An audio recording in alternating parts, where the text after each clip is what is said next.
Charamji.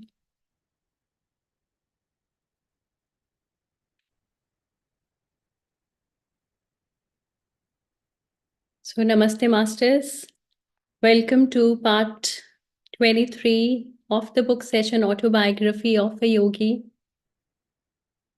And as always, let's pay our gratitude and humble reverence to the Divine Mother, to the Heavenly Father, Mahavatar Babaji, Lahiri Mahasyaji, Swami Sri Yukteswarji, and Paramahansa Yogananda ji. May we lead our lives with their love, with their wisdom, and with their protection always.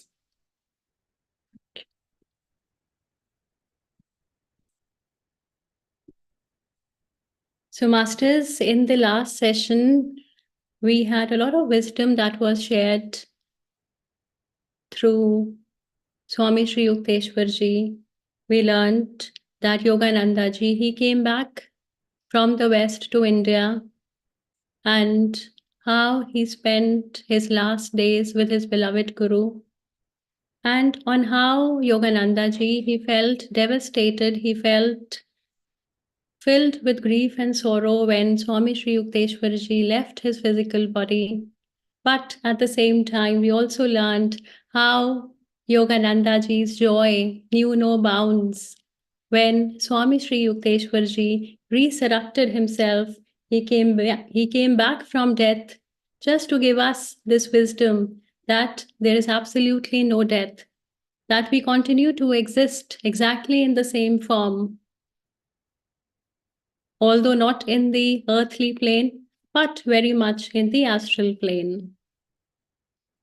And now Yogananda ji, with this wisdom, he was very happy that his Guru has not gone anywhere, that his Guru is very much with him, as we know that the bond of love is the only bond that transcends time, that transcends space. And through this bond of love, one is connected with anyone, irrespective whether they are here in the earthly plane or they have moved for the onward journey to the astral plane. So now Yogananda ji, he still had some time to board his ship for back to the West. And so Yogananda ji, he thought of meeting Mahatma Gandhi. So Masters, we know that Mahatma Gandhi, he was quite instrumental in providing independence to the country. And Yogananda, along with two of his disciples, we know that there were two American disciples who came with Yogananda to India. One was Mrs. Etty Bletch, and the other was Mr. C. Wright, who also served as his secretary.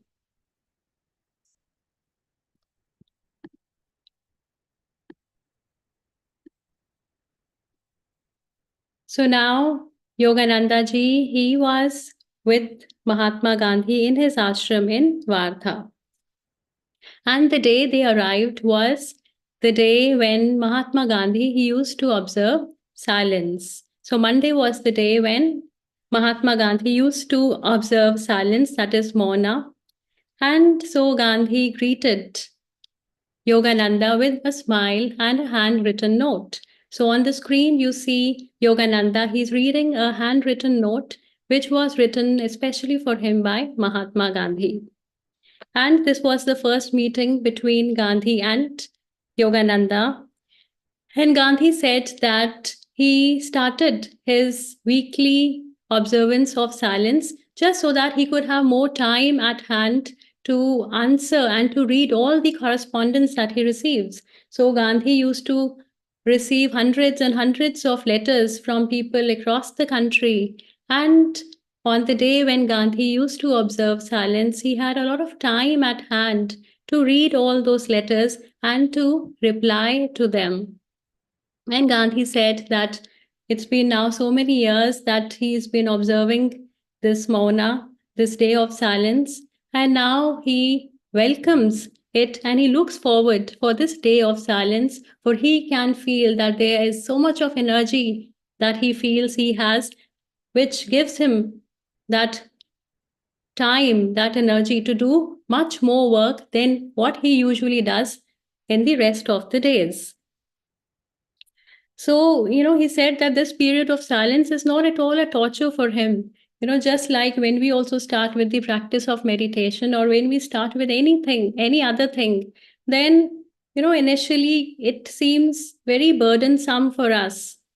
But as we gradually practice it, then we start reaping its benefits. And then we feel and experience how now meditation has become a quintessential part of our lives, that we can forego anything else but not meditation. In the similar manner for Gandhi as well, the day of silence was something he used to look forward as a welcome blessing and a vital spiritual need. So we know that the followers of Gandhi, they were known as Satyagrahis, and they used to follow the 11 vows. So these 11 vows were non-violence, to always speak the truth, of non-stealing, of celibacy, of not having this greed to possess things, of using the body and not keeping the body at rest. So it's best when the body is kept and is used as much as we can. Control of the palate, that is, one should have control over the urges of food, and one should not recklessly just keep eating without any control over the senses.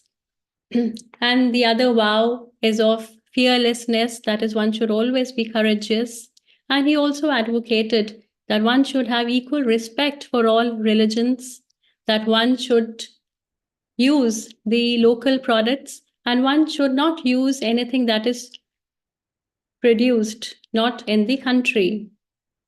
And we know that Gandhi, he used to even eat with people irrespective of the caste they came, irrespective of the faith they followed.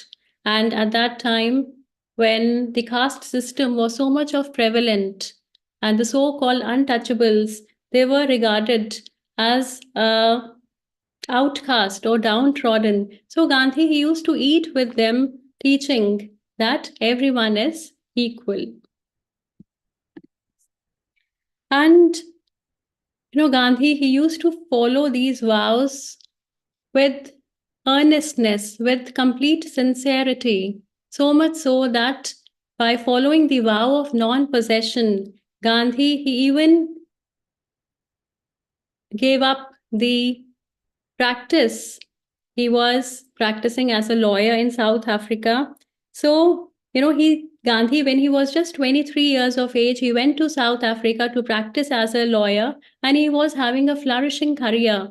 And at that time, Gandhi, he was earning around $20,000 per annum, and he came back after spending 21 years in South Africa to serve the country. And he dispersed all of his wealth. He did not keep even a penny with himself, and he dispersed all of his wealth to the poor. And, Gandhi's remarkable wife, Kasturba Gandhi, she did not even object when Gandhi failed to keep anything for himself or for his family. And they had 4 sons. And after having 4 sons, both Mahatma Gandhi and Kasturba Gandhi, they also adopted the vow of celibacy. So, masters, when Yogananda he met with Mahatma Gandhi, he observed that Gandhi he had so much of control over his senses that when an appendectomy surgery was performed on Gandhi, where the appendix from the right lower side of the abdomen is removed, and it is a very painful surgery, then at that time Gandhi completely refused to take any form of anesthesia. So this surgery was performed without any anesthesia. And at that time, when the surgery was being performed, then Gandhi was cheerfully talking with everyone that was present in the surgery room. So, that much of control he had over his senses that he could withdraw his life force from the place where the surgery was being conducted, and that is how he felt no pain. And this reminds me that when Yogananda ji's father, when he had grown quite old, when he was 82 years of age, then the doctors had advised that the hernia surgery has to be performed, on that day very itself, because the situation of Yogananda ji's father had become so critical that not even one day could have been waited. And now the doctors were very perplexed because Yogananda ji's father was very old. He was 82 and his body had become very frail. So doctors were not getting this, that how should they perform this surgery, because the problem was they could not administer any chloroform to Yogananda ji's father. And listening this, Yogananda ji's father, he just said that, you don't worry, you perform the surgery, I need no chloroform. And again, the surgery was performed where Yogananda ji's father, he did not feel even the slightest pain. So, masters, all these examples, they show that how much it is possible for us to have control over the senses, that all the great masters, they can withdraw attention from the senses, and that is how they feel absolutely no pain. So, masters, then Mahatma Gandhi, he spoke to Yogananda and he told that forgiveness is the greatest virtue of all. And he told that, had there been no forgiveness in the world, then the world would be full of war, it would be full of revenge and feelings of vengeance. So Mahatma Gandhi said that the weak can never forgive, for forgiveness is the attribute of the strong. So Mahatma Gandhi always endorsed the attribute of forgiveness. And so the two had beautiful conversation, from spirituality to politics to leading a life of righteousness. And Gandhiji then said that, in today's time, that is in those times, the countries, they were spending billions of dollars in preparing themselves for a war-like situation. That is, they are spending billions of dollars in arms, in ammunitions that will just blow up into the smoke of nothingness. That is, nobody will get anything from those wars, and the countries are spending billions of dollars in that. And the same amount would have been sufficient if it was utilized for making the world disease free, if it was used for making the world free from poverty. So, even we are aware in today's time that so much is spent in the defense sector that if even a little amount of that was spent in the welfare and the upliftment of people, then the world would have been a very different place. And Gandhiji, he then remarked that Yogananda was a rare combination of perfect purity and perfect learning. And Gandhiji, he then asked Yogananda to initiate him into the sacred practice of Kriya Yoga. So, masters, this was Yogananda's beautiful meeting with Mahatma Gandhi. And now, next, masters, we come to the law of miracles. Now, this chapter was present in the book. If you are reading along with the book, then you must have observed that this chapter came quite early. But I had intentionally postponed taking up this chapter because it's a little heavy chapter, and I just thought that it is better that we first have more wisdom And then towards the end, would take up the chapter of the law of miracles, which talks about the science behind the miracles.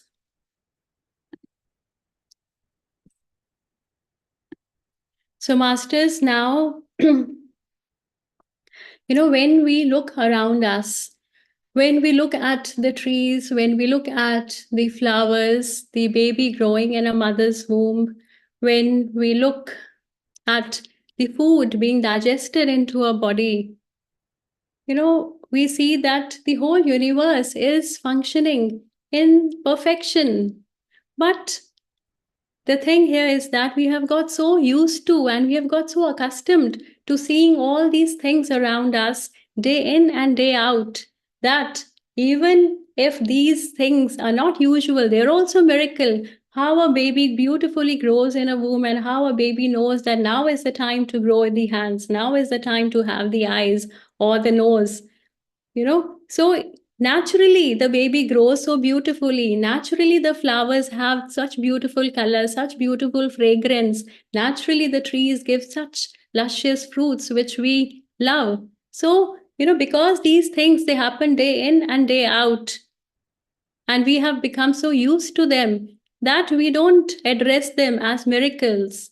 But when we see something unusual, like somebody levitating in the air, like somebody materializing himself at some other place, like somebody dematerializing himself, like somebody materializing an object out of thin air, then we are in awe. And then we say that how do the saints do perform these miracles? That how such incredible feats are attained by these saints? Then we want to know that, but we never question the things that are happening every moment of our lives. So, masters, the Vedic scriptures say that this physical world, it operates under the law, which is the law of relativity, which is the law of duality, meaning that everything is relative. That is, everything is viewed and understood from who is observing and from which place he is observing. Meaning that if we see a car which is moving at a speed of 30 kilometers per hour, and there is a man standing still, then for that man, the car would be moving at a very high speed because he's standing still. But for the person who is sitting inside the car, he might be thinking that this car is moving so slow. So, it all depends upon who is observing and the place from where he is observing. And so, if we say that somebody is rich, then how do we say that somebody is rich? We can only say that when we are comparing that person with others. When we say somebody is intelligent, then we can only say when we are comparing him with others. Because without comparison, we cannot say anything like this. So, in the similar manner, when we say somebody is tall, somebody is obese, somebody is beautiful, somebody is, whatever. So, we only pass these judgments when we compare them with others. So, masters, duality, it exists in every aspect of our life, day and night, pleasure and pain, happiness and sadness. And now, this duality is also very important.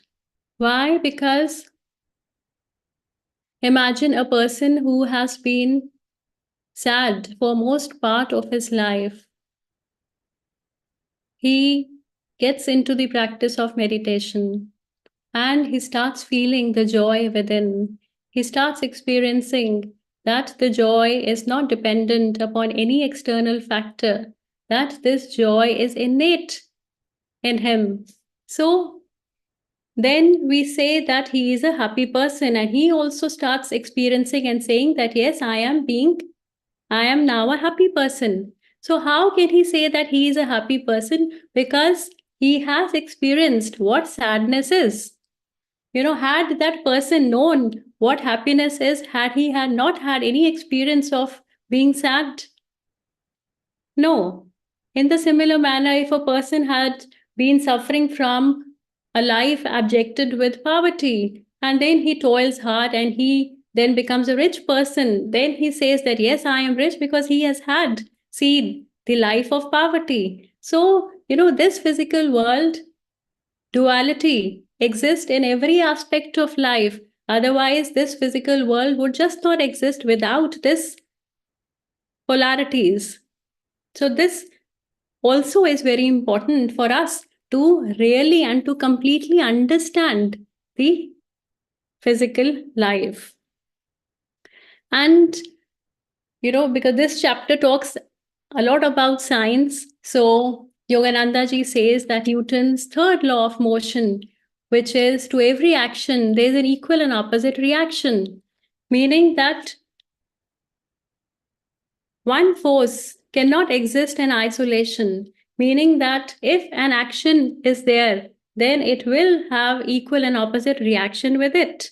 And for example, just to give examples in the physical life, for example, if we are swimming, then we are exerting pressure with our hands and pushing the water backwards. So, this is the action that we are exerting. And what is the reaction coming in return? That the water is pushing us forward, it is propelling us forward, and that is how we swim.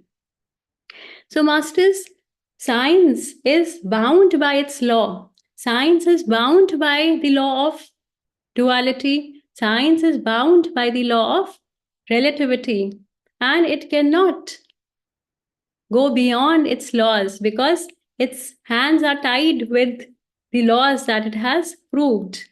Then, how can we even imagine science explaining things which are absolute? How can we then even imagine science proving the existence of God, who is absolute, who is beyond all the dualities? So, to simply put, those who get entangled in the web of Maya, in the web of illusion, those who get stuck in the dualities of life, they would unfortunately be clinged in the cycle of birth and death, over and over again. And masters, when this cyclic pattern of birth and death, man experiences life after life after life, then there comes a time when he gets bored of this cyclic monotony, that then comes a time when he says that enough of this duality, that enough of this being stuck in the vicious cycle of birth and death. And that is the time he starts looking beyond all dualities. And that is the time he starts thinking about the infinite, about the creator. And how does he does that? By connecting within him through the practice of meditation. So, masters, now let's talk about meditation. So, in meditation, what we do, we are observing our in breath and we observe our out breath. So, this in breath and this out breath is also dualistic in nature because every moment we are taking in oxygen, every moment we are giving out carbon dioxide. So, the process of taking in, giving out, taking in, giving out, it happens. Every moment to moment it happens. So the Ida Nadi, it goes upward, the Pingala Nadi goes down with every breath. So, again, the Ida, so we are stuck in the cycle of Ida and Pingala. And we have to come out of this dualistic nature of a breath as well. And how does that happen? When we meditate, when we go into the superconscious state where we become breathless, then what happens? That all the energy gets channelized into the Sushumna. The Sushumna starts getting magnetized, and that is how we start ascending towards the 1,000 petal lotus of the crown or the Sahasrara. So, masters, for humanity, meditation is a wonderful practice. Why? Because in meditation, we start with something tangible.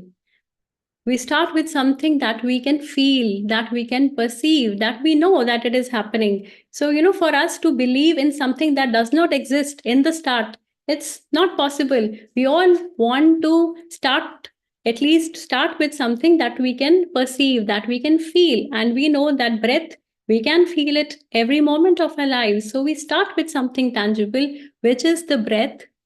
And then, as we go deeper and deeper into our practice of meditation, when we have that intense concentration, which is a state of samadhi, where we get connected with the divine, that is the time when we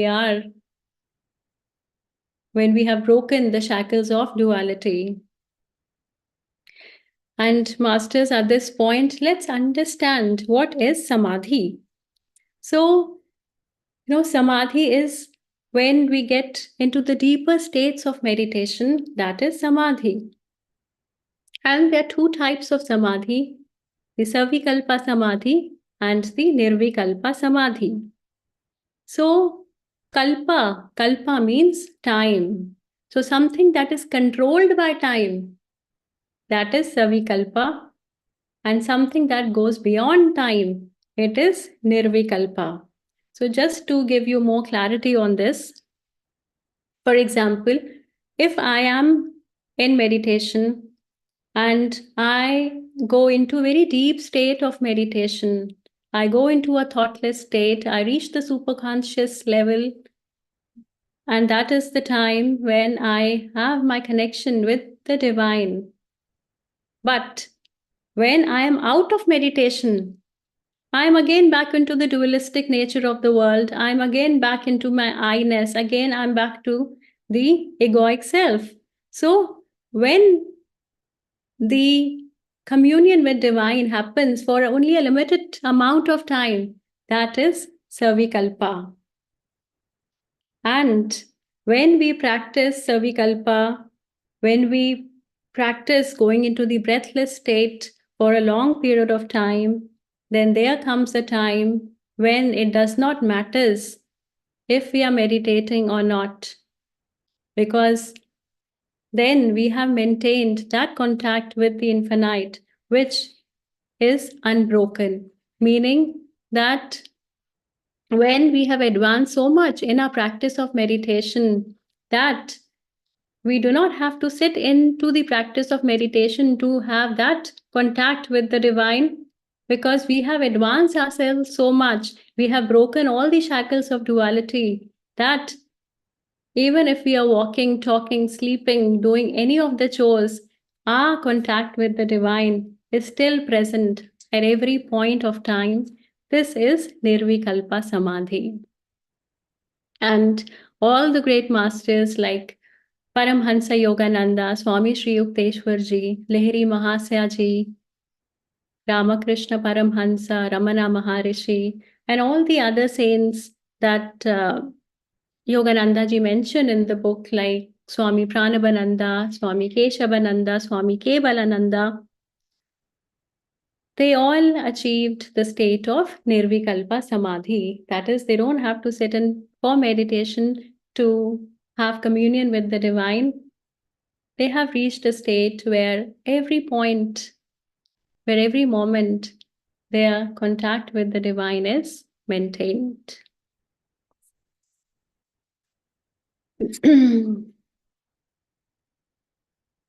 So, masters, just to here add is that Ramana Maharishi and Ramakrishna Paramhansa during their last days, they suffered from cancer and they were experiencing a lot of pain. But since they had attained the Nirvikalpa Samadhi, they were always in Samadhi. That is how they did not even had the slightest of pain. They did not had even the slightest of suffering. And that is how we can as well free ourselves from the bond of Maya, from the bond of illusion. So, Masters, now coming to a little bit of more science, coming to how the saints they materialize themselves at two places, or how do the saints they materialize any objects out of thin air. So this has been explained by Yogananda. He explained that, we have all studied the theory of relativity in our school, which is given by Einstein, that is E is equal to mc square, meaning that energy of any particle of matter is equal to its mass multiplied by the square of the velocity of light.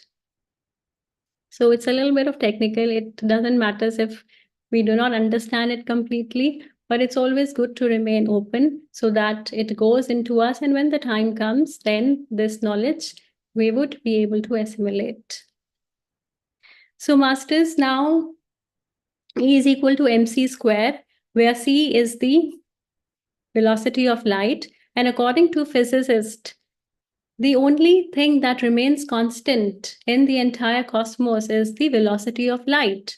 So, according to the physicists, they say that velocity of light will always remain the same, irrespective of whether one is in space, irrespective of whatever dimension one is in. Velocity of light remains always the same, which is 186,000 miles per second.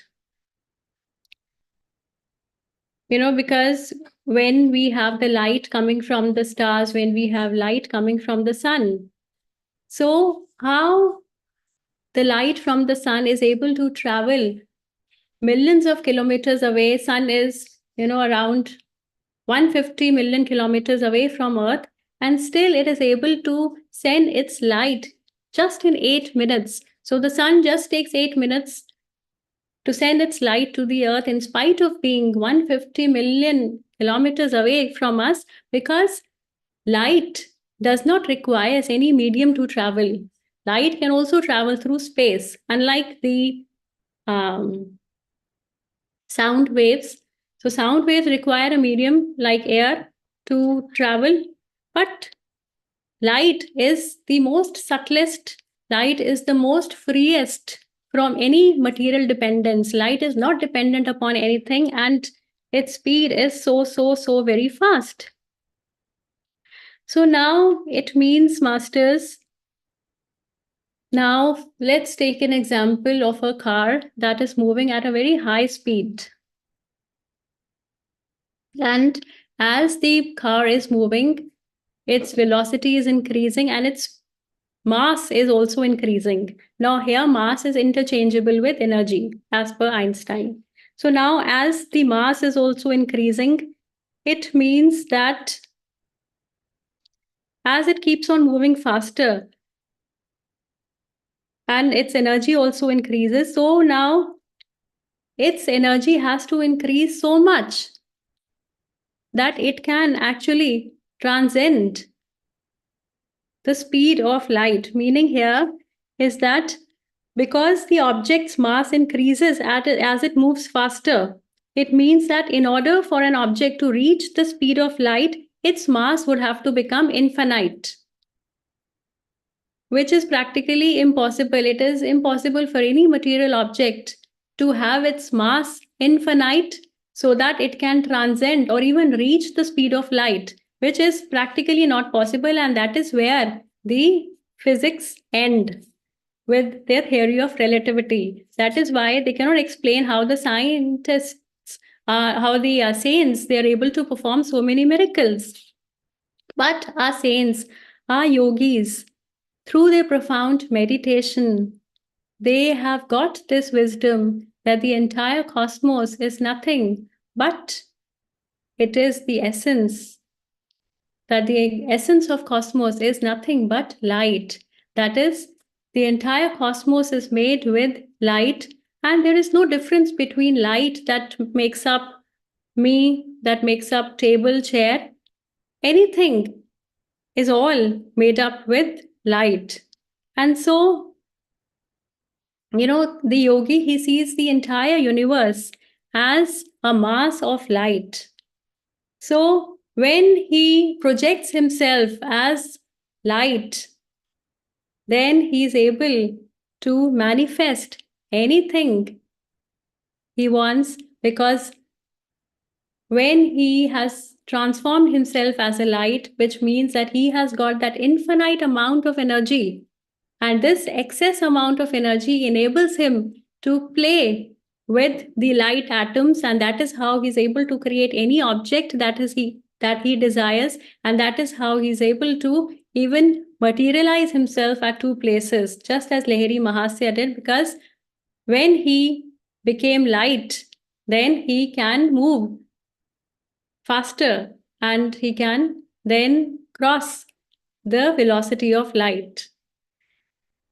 So, Masters, I know this is a bit complicated, but at least we have science going in this aspect of understanding of how the miracles are performed. And now even the scientists, they know that matter is nothing but energy, that every object in the universe is nothing but energy. So, Masters, so we have learned so far that duality exists in the physical world, that every aspect of life is governed by duality. And if we want to transcend from the vicious cycle of birth and death, if we want to transcend pain and suffering from our life, then we have to go beyond this dualistic nature. We cannot just say that if somebody did me wrong, then I have to give that wrong back.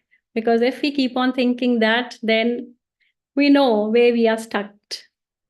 And then we also spoke about samadhi, about the Savikalpa and Nirvikalpa Samadhi, and how the form that we use, breath, the tangible form of breath we use to transcend this dualistic nature of the physical world and experience the intangible form of super consciousness. And then we also learned on how light is the essence of cosmos, and how we learned that the yogis, the saints, they manifest themselves in the form of light, and then their mass becomes infinite.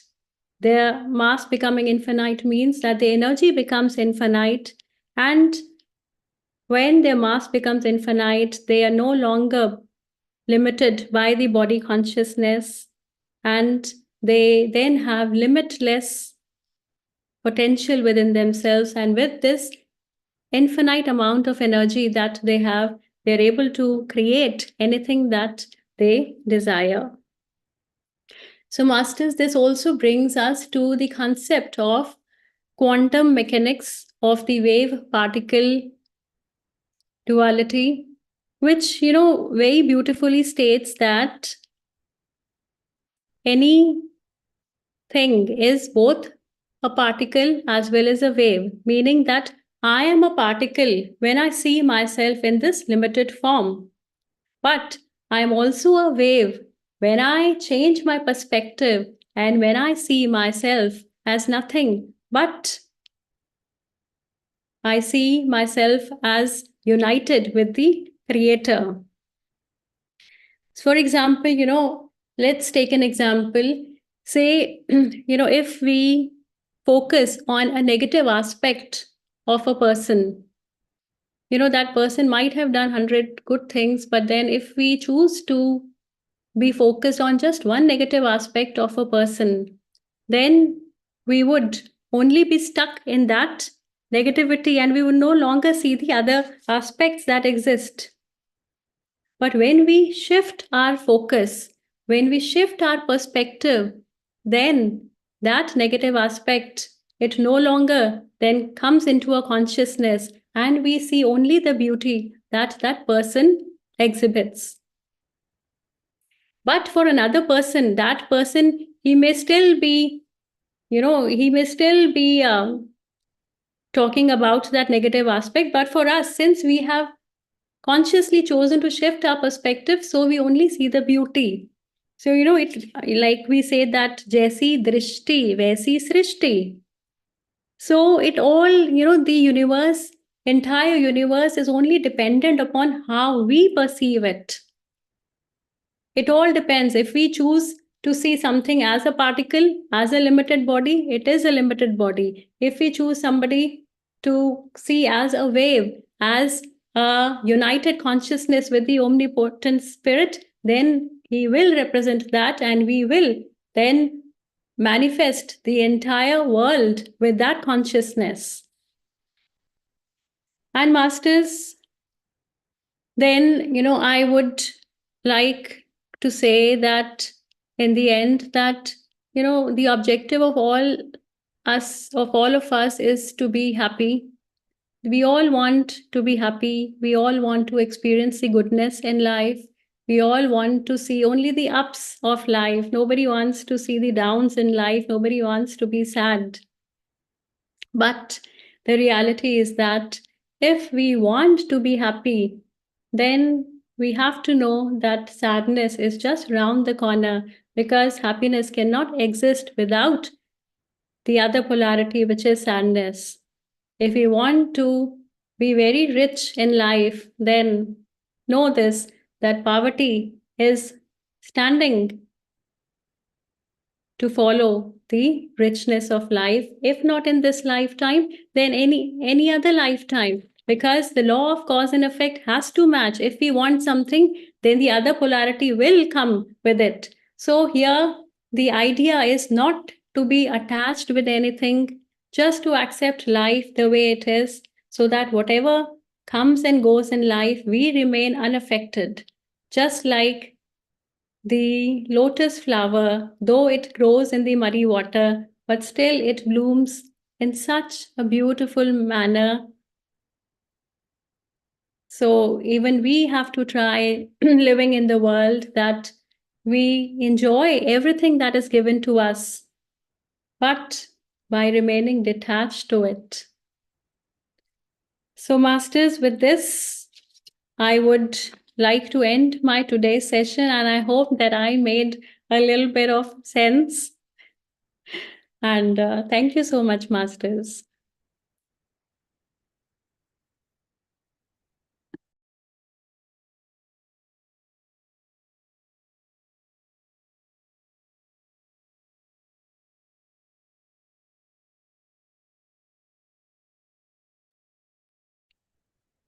Yes, Ramji, please go ahead. So that was a beautiful session, Ruchiji. Everything that you shared, yes, the science part was for spiritual people. We have already arrived, so that sounds a bit heavy. Yet, for people in the West, I see why Yogananda ji had incorporated these things into the book, very clear. And Patriji and many masters have constantly spoken about spirituality through the doorway of science. So we have to be spiritual scientists, and that is how we all become true students of spirituality, and which means science, questioning, understanding, and then dropping the question. So the journey from science into spirituality is that. And very beautiful about how Yogananda ji's meeting with Gandhi ji. And here the lesson is about silence.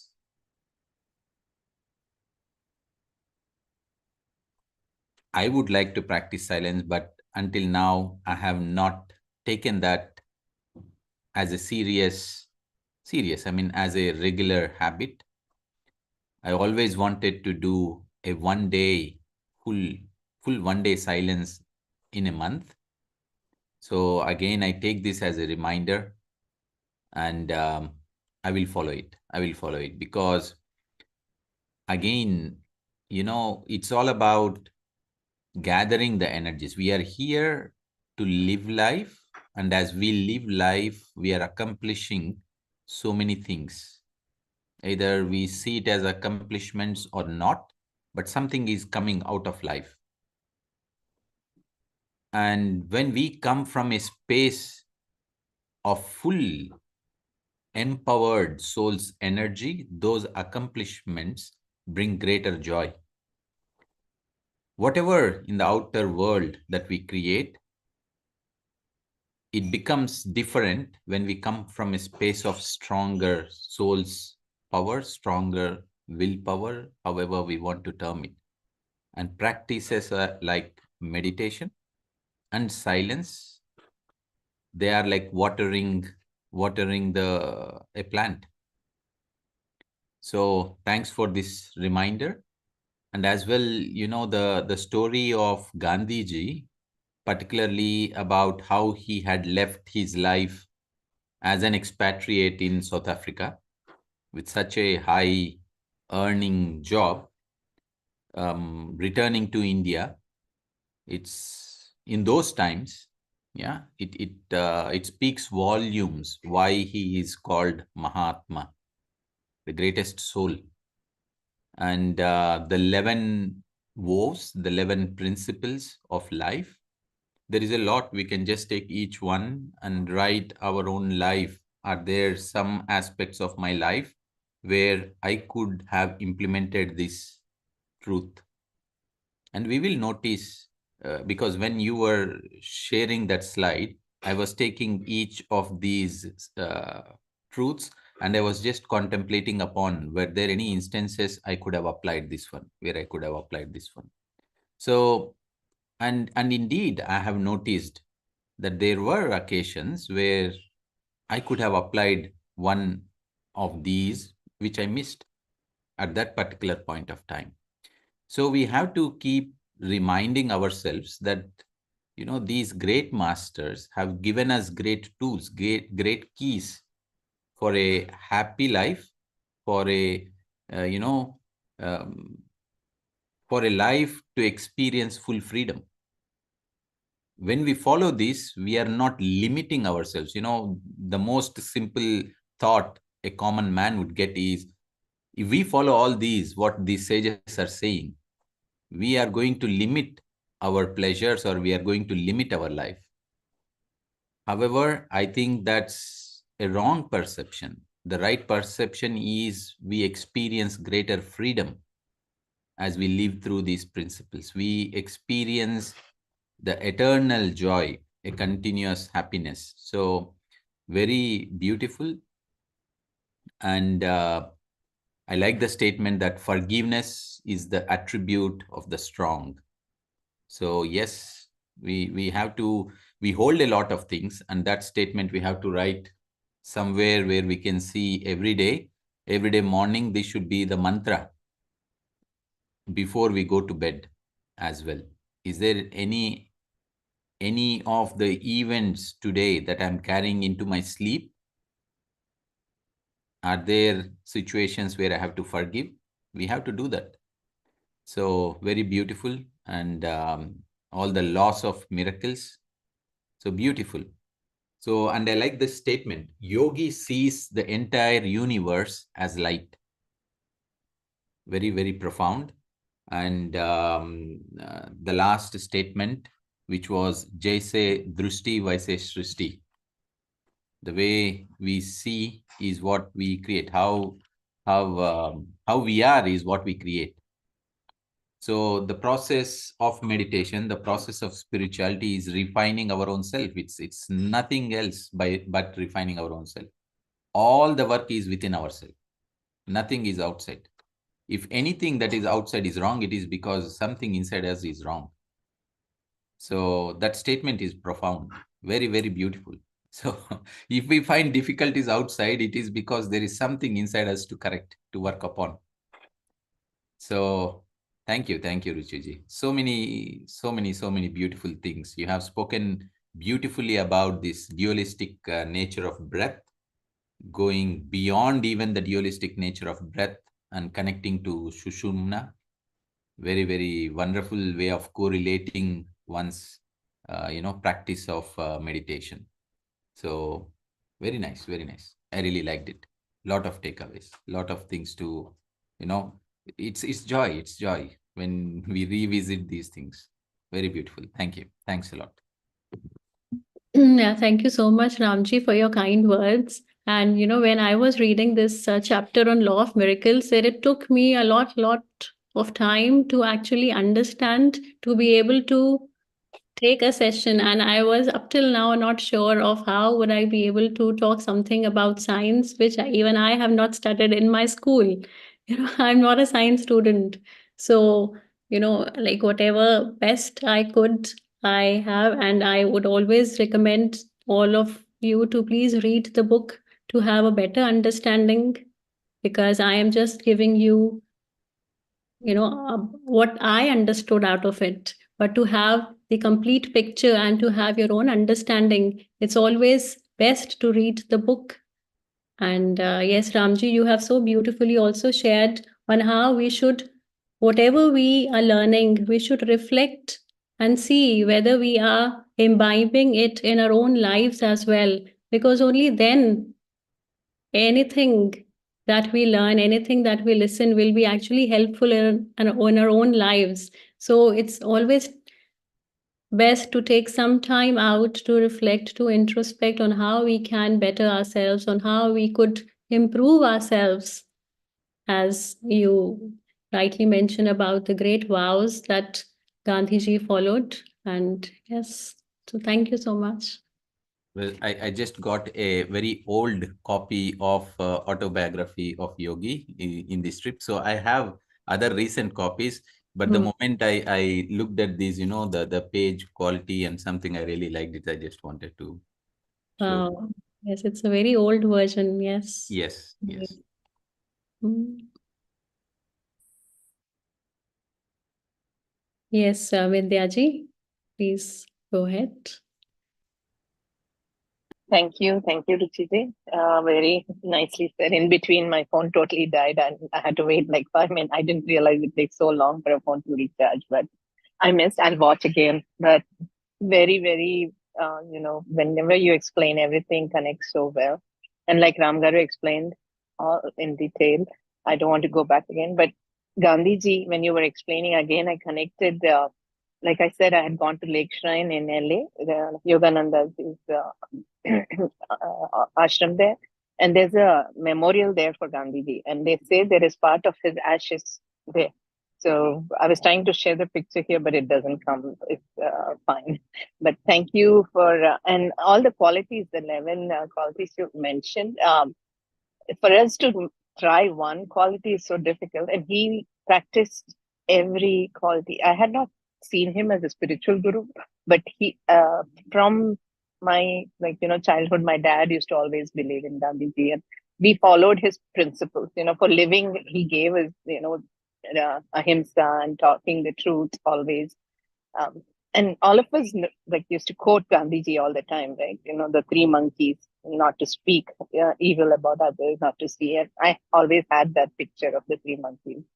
So many may say, what Gandhiji did, they may not agree. He was very meek and say whatever. But that is, like you mentioned, forgiving someone takes courage and strength, and doing what he did. He actually did something not many people didn't do it. So I always have been in awe with what he did.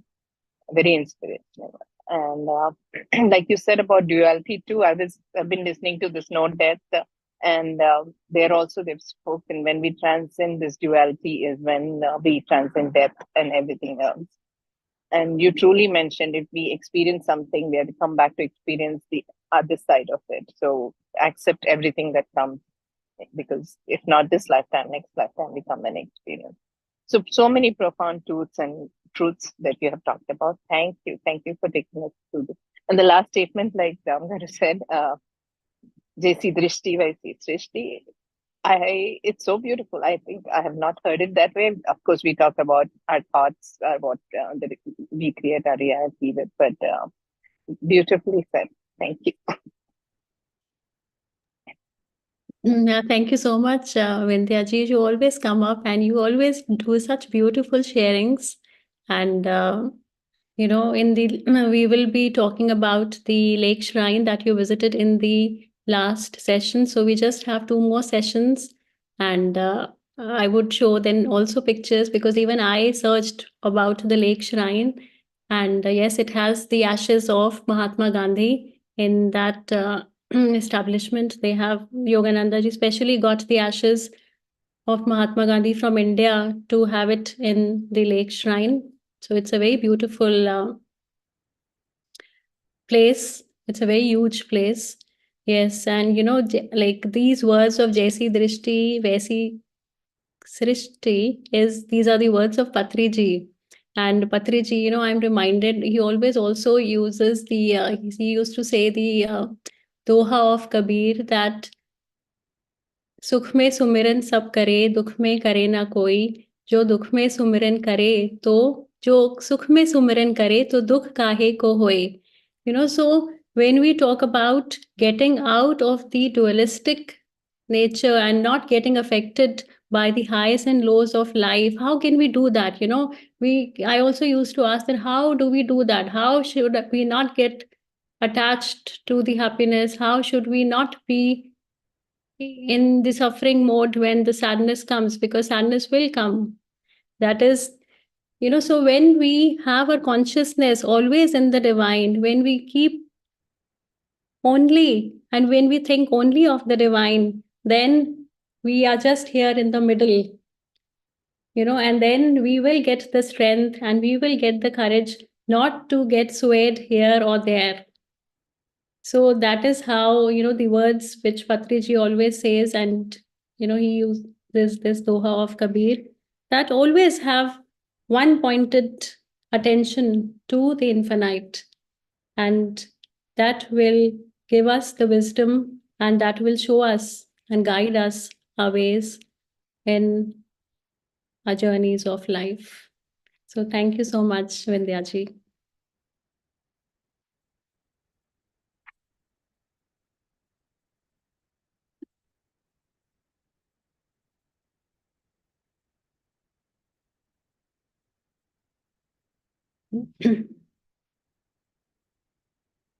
And Masters, in the next session, we would be learning about two women saints. So we would be learning about Giri Bala, and Giri Bala was a woman saint in those times. And, in those times, having a woman saint was very uncommon and it was very rare. So we will learn about the life of Giri Bala, who spent her entire life without having any food and without having even a single drop of water. And we will learn what happened in her life that gave her this, that how she grew her consciousness and how a guru came into her life who taught her this thing. And we would also be learning about Ananda Moima, who's also known as a joy permeated mother, a blissful mother. And we would be learning about the life of Ananda Moima as well.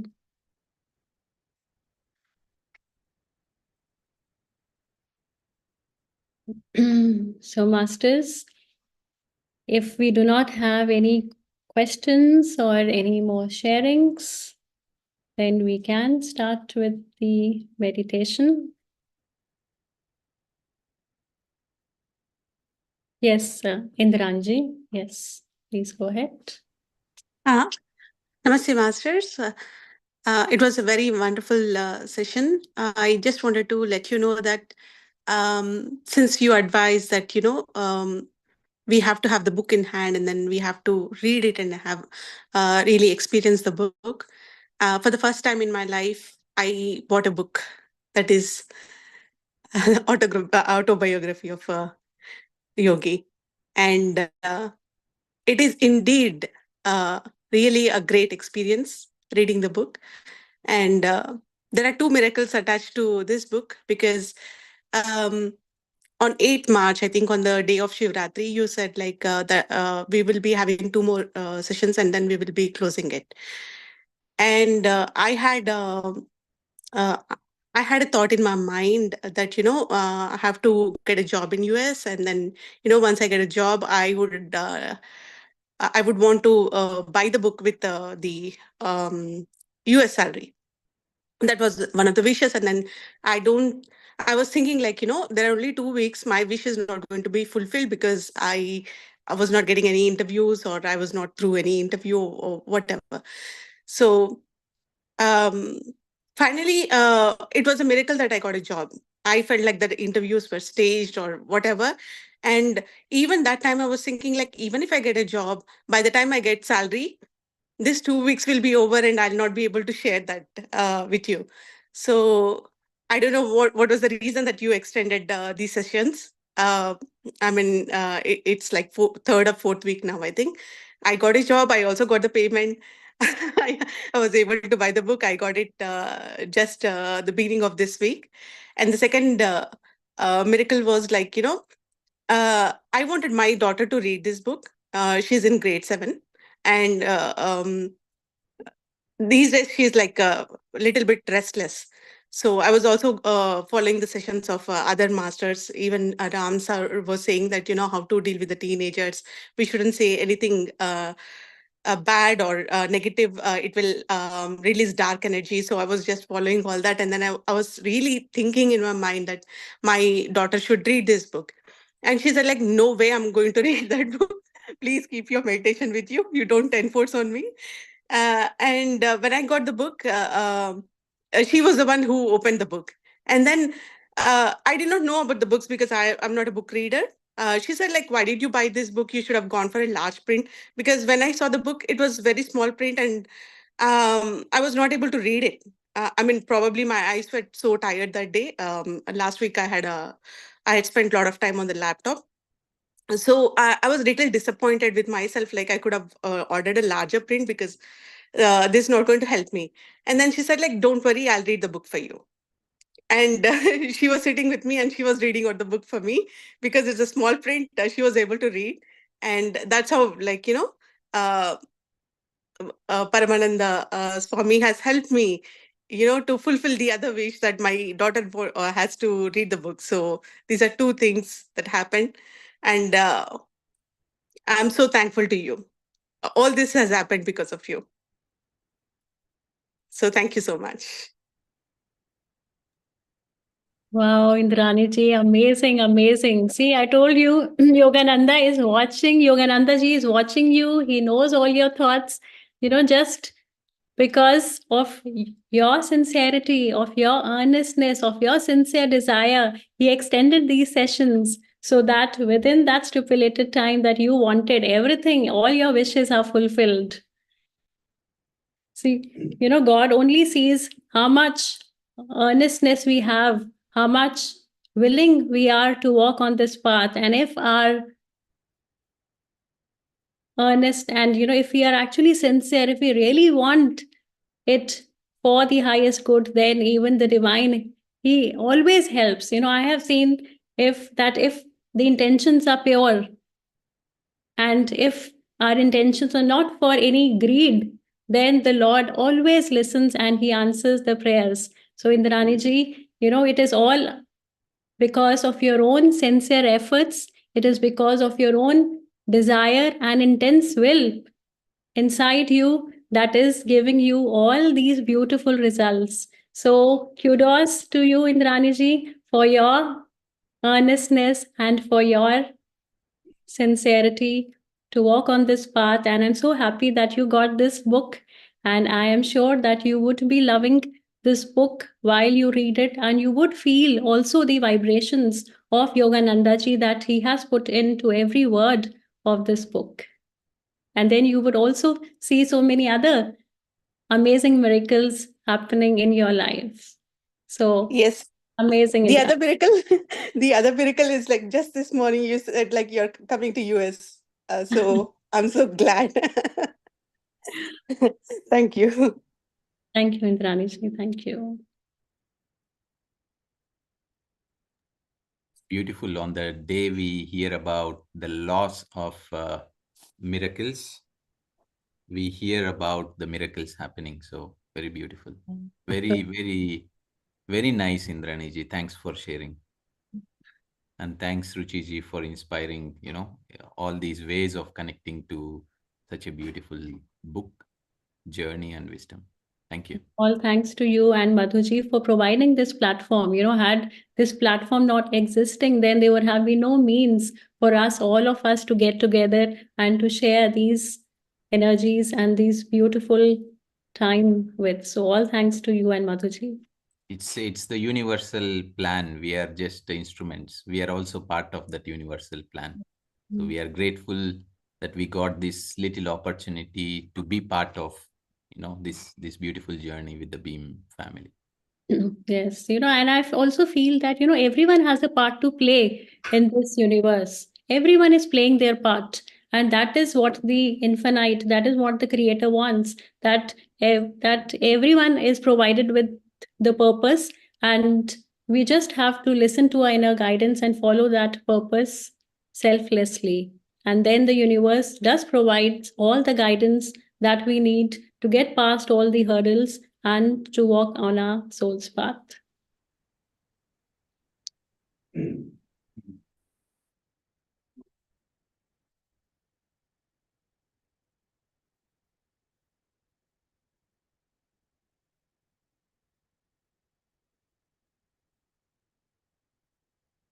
So we start with the meditation, Ramji.